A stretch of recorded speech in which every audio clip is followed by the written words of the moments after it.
Yeah, that was one of those games where there was a lot of hype going into the game, right? And it was, you're right. Like, I think early on we had made a couple big plays defensively, and then we kind of just got going, and we're lucky. We played really well and got it done. Well, you also knocked Brumfield out of the game, right? And I think mentally a team sometimes will respond to rally behind the backup quarterback, but on short notice, other times it's hard. It's hard. Yeah, absolutely. And that was obviously a big play, and then our quarterback played great, and that part of it. And so once he got going a little bit, it did get upside down. But I have a lot of respect for Coach Arroyo and that staff. I thought they were doing a great job. As I was watching the program develop, and so. I felt like that game was not a great indication of where they were. No. I'm probably the only guy who was going to ask about Marcus, and I have a pretty good relationship with him, and I thought he deserved more time. I also understand why UNLV made the change. It's a different AD. First of all, for us, for the media, he's kind of fallen off the face of the earth. I'm sure you talked to him just like you always had. Yep. What's going on with him? He's doing great. He's being a dad. He's chasing his kids around. He's got a 2-year-old and a 9-year-old, and he's having a great time being a father, and it's really cool. It's sometimes when you're a coach, you lose that time at that age. When those kids are young like that, I missed a lot of that time. And now he's having an opportunity to be a dad, and which is really, really cool. Brent Brennan's with us, head coach of San Jose State. Good buddies with Marcus Arroyo, the former coach at UNLV. Had you ever, over the course of your career, I didn't look at the full resume, but do you ever have a year off like this? No. Okay. No. Because I wonder what that does to not only to get some family time, but also recharge the engines, maybe travel a little bit. I know some coaches do that. They'll stop in different places, and you get a new perspective. Yeah, absolutely. I think that's a cool thing that coaches are. That's one good thing about it, is that they get to go talk to other people and maybe learn something new or find something that they want to add or restructure how they do things. And so I think that would be an incredible learning opportunity for anybody, and I'm sure Marcus is taking advantage of that. Does it say something bad about college football, college sports in general, that you can go 5-7 and then the hook can come? You know what I mean? Like, to me, I think you need 4, 5, 6 years to build a program, but sometimes with the money at stake, you just don't get the time. No, I think that's the nature of it, and I think everybody that's coaching big-time college football knows that. That can happen at any time. As hard as that is, but I think. The best people, and he's one of them, respect the game and do it the right way. And if it works, it's great. If it doesn't, that's okay too. Like Marcus is going to coach again, I'm sure, very soon, because he's too good, and, something good will happen for him. Which the unpredictability makes it even scarier when your roster can change as much as it is right now each year. I've been asking everyone, because I didn't have I watched the transfer portal. I know what UNLV did. They turned over a lot of their roster. Were you guys pretty stable, or are we talking 20, 30 new guys in?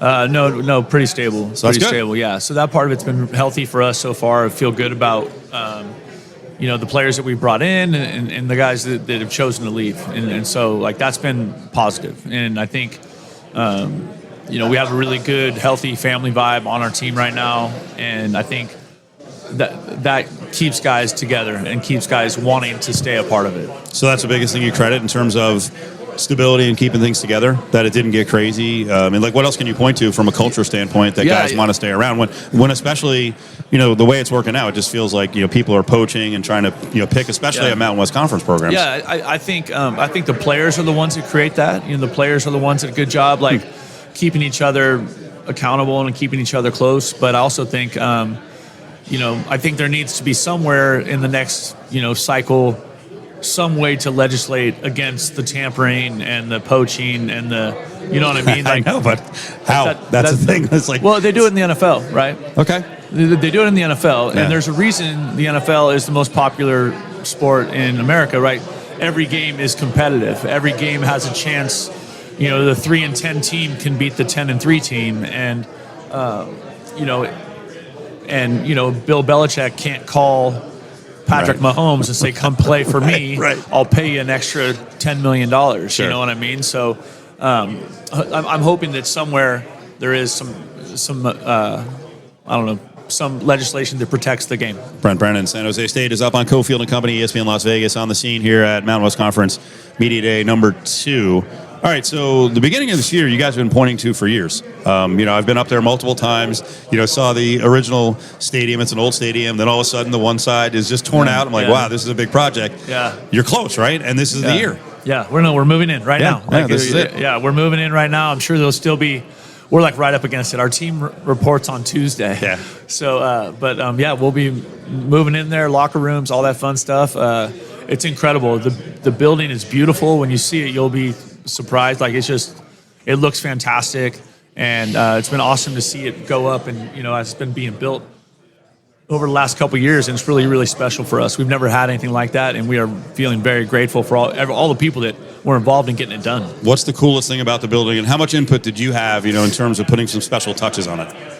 So I had a lot of input.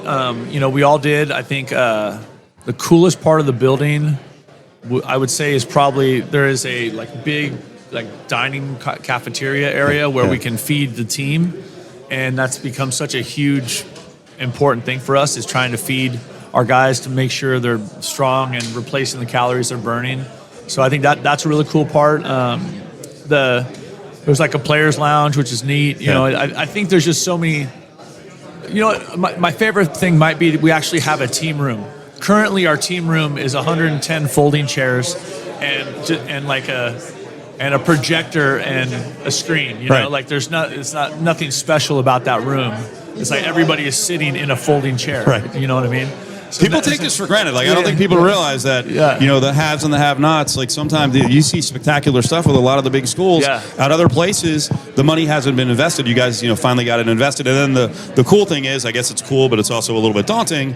You're going to open on the road at USC. Yep. Make sure you're competitive in that, maybe win the game, but you got to stay healthy, because then you got another good test, and you're opening with a facility with another Pac-12 team. Yeah, absolutely. And I think those are opportunities our players will be excited about, and we all know how good USC is and how good Oregon State is, right? And so I think we're going to know a lot about our team after that first 5 weeks, because it's not just those two teams that we're playing, right? We have Cal Poly, then we go to Toledo, and then we come back and play Air Force.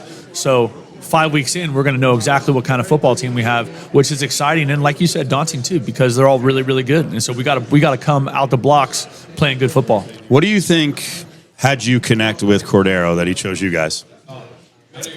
I think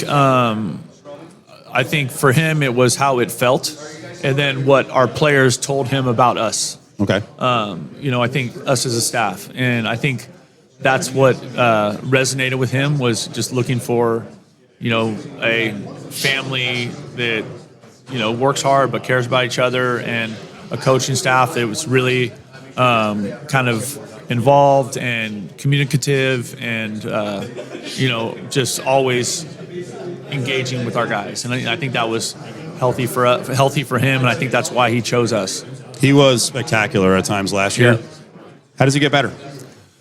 Well, he's just such a competitive human being. I mean, the guy just loves to play. And so, one of the ways that he's getting better right now is that he's really invested in his body this offseason. He looks great. I've actually had a couple of people here talk to me about how thick he looks. And then on top of that, he also does, he's starting to get more, he's really, really comfortable with the scheme. So he's starting to direct traffic, so to speak, being able to change protections and take control of kind of how we're blocking stuff. So that's exciting too. And to watch him grow in that space and have the confidence to do it is really, really something. Yeah, I don't think people take into account quarterbacks bouncing from school to school that first year and learning a new system. Hard. Really hard. And it's a lot. Because you meant the key word is the comfort. You have to, you don't feel comfortable as a quarterback. It's already hard enough playing the game. But then you're not going full speed mentally with the system. Yeah. Yeah, and the more comfortable you are, the more your talent can show up, right? Just you play with more confidence. And so I think we're going to see that from Chevan. It's going to be a lot of fun. His weapons, so Lockhart, showed out pretty well. How does he get better? And then the other guy, I was talking about him during the broadcast, because Dom Mazotti actually, for me, goes back to Sanchez, because I remember Sanchez was all fired up to get him. Yeah. He was a quarterback at the time, and he's like, I don't know if he was going to offer him as a quarterback. I don't remember if he did, but you guys beat him out. I'm guessing he was disappointed. And then last year I see Mazotti out there all over the field, big, fast guy. So the weapons are there, and they still have a lot of potential. Yeah, absolutely. Dominick Mazotti is one of those great success stories, of just hard work and really investing, and to watch his development has been so fun. He got hurt I think, the week after your game. And so he missed a big chunk of the season. So we're excited to get him back. But he is a big athletic kid. He's become a good blocker. He's really done a nice job becoming a really good tight end in this league. And then Justin Lockhart and that group is going to be a lot of fun. Charles Ross, Nick Nash. Like, I'm excited to see what that group can do. And I think they're excited too. And there's a lot of work to be done there, but that confidence with Chevan is growing with that offensive skill group, that tight end group, that receiver group, and that running back group. It was kind of fun. Yeah, if I were scouting you guys, I'd be afraid of Nick Nash just because of the X factor. Because watching him play quarterback, I mean, you could see just how freaking athletic it was. I mean, speed, strong guy. Yeah. See, I'm sure you can use him a lot of different ways. Yep, absolutely, and he needs to be that for us, right? He needs to be a guy that we can throw a 60-yard deep ball to, and he needs to be a guy that we can hand it to, and he throws the 60-yard deep ball, So it's going to be a lot of fun to talking San Jose State football. Sorry to cut you off. Brent Brennan's here. Last couple questions. So veterans and building around those guys, that's a big deal. I think, in my opinion, you built the program to a point where you guys are consistently over 500 making bowl games on the backs of some of your defensive players, because they were there the whole time in Fehoko and Hall. So this is kind of the mark, and Harmon too. This is kind of the mark of, hey, is this program ready to go and just make that transition? So how do you feel about that? And I want you to talk about those guys. By the way, Hall's not going to play football? No, he's not. He got married in April, had a beautiful wedding down in Morgan Hill. He's very happy. He's like, Cade is a very thoughtful human being. Like, this is a well thought out thing by him. You know what I mean? And he came and met with me the week before we played Hawaii, and he sat down. He's like, I need to talk to you. He said, hey, I'm gonna, I'm after the bowl game, I'm gonna retire from football. And he's just very, very honest and thought long and hard about it. And he's excited about starting life as a so crazy. Husband. That's so unique. Yeah. And he comes from a football family. His dad played in the NFL. That's right. Yeah. No, but he's doing great. I mean, Cade Hall is one of the best human beings I have ever been around. And you're right. He and Fehoko and Kyle Harmon, they made a lot of plays. And so, yeah, we're definitely going to miss that production, and I'm hoping we can get it from some other places. So we started off the convo mentioning Marcus Arroyo. Marcus. You knew UNLV program probably pretty well, what they were going to do. Okay, now you got a new coaching staff. Odom's a defensive guy. They're coming in with a 3-3-5. I don't want to give away the secrets, but 3-3-5. By the time we play them, there'll be no secrets. It's the last game of the season. I'm sure you already know that they were going to come in with a 3-3-5. What do you expect? Because then, again, if Brumfield is healthy, that's going to be the end of the season. That's a dynamic guy. It could be a very meaningful game at the end of the year here. Yeah, absolutely. I think Coach Odom's a fantastic football coach, and he's going to do a great job here. I think that's easy to project. And so, how is it going to look compared to last year? I don't know. The good news is I don't have to worry about it week 1. I got to worry about it week. Don't ask week me to 12. Week 12. Weeks from now. Yeah, but I think that they've done some really good stuff in the transition with some personnel and doing some of the transfer portal stuff, and so I think that's going to be something that's going to be fun to watch. And I think I'm always interested in people that are coaching at programs that have some similar history to ours. I find that interesting to see how it goes, what they do, what they didn't do, and sometimes even talking to them about it. Like, hey, what are you doing with this? How are you handling that? So I'll always have my eyes on this program. You start early, right? The camp must start here in like a week, right? To get ready for August 26th. Our first practice is Wednesday. Next Wednesday. Fired up? Can't wait. Yeah, it's gonna be awesome, man. We're moving the building. Players report on Tuesday. So we got a lot going on, but it's a great time of year. Good deal. Great conversation as always, and we'll see you for the final game of the season. I look forward to it. Thank you.